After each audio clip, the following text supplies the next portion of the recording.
Guys, a lot of videos pop up on my feed asking, a lot of questions pop up on my feed asking which cars I should start with.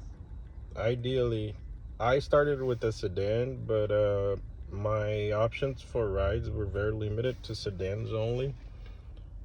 And of course, sedans are not as tough as an SUV.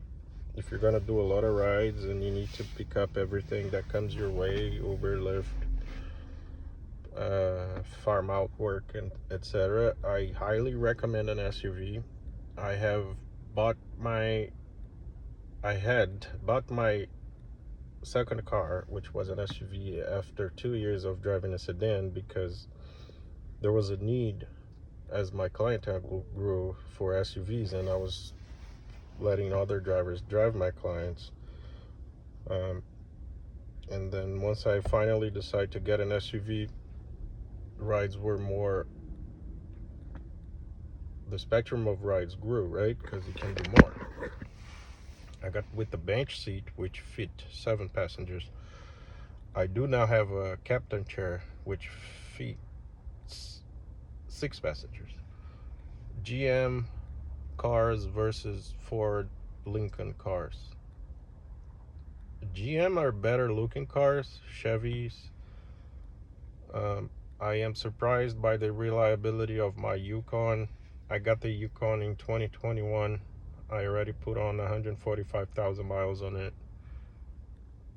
I only had to change the brakes once, and I keep up with the maintenance, transmission fluid, and that sort of thing, oil changes,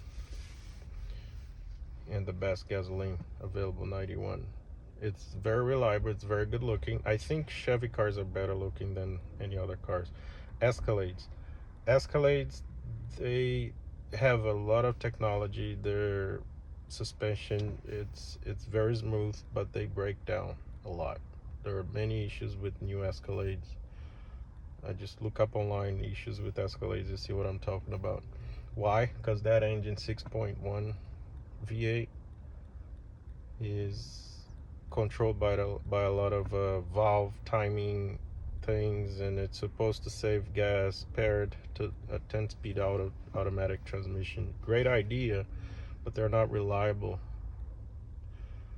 to the sense that they don't take beatings pretty well. Like, I drive up and down the bay a lot with my Yukon, and if I had been doing that with an Escalade, I would probably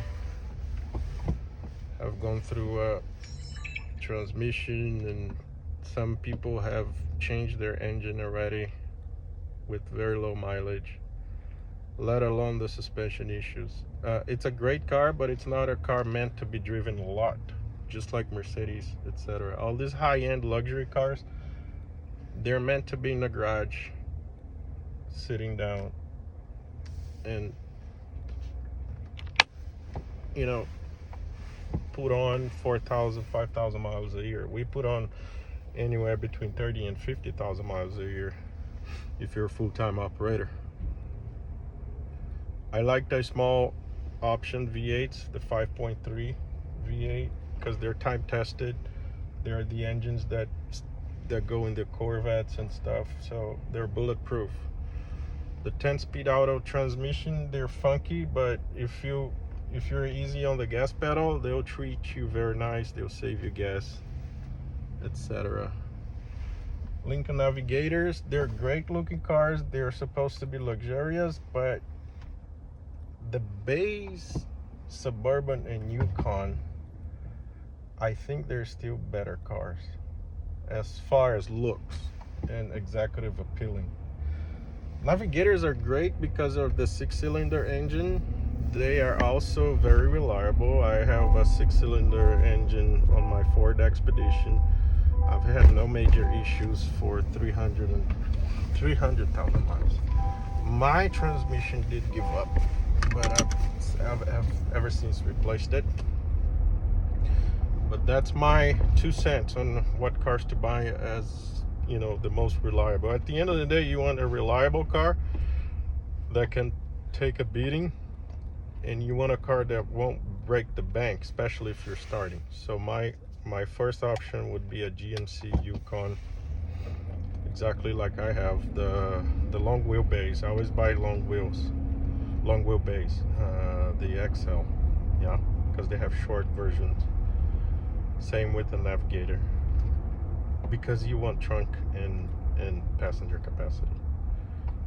Whenever I had 7 passenger calls, I just switched to my Expedition and then drive them in there. But for the most part, 6 passengers is standard. Anyways, hope that helps. Take care. Just got my ducking done. It's coffee. Dunking.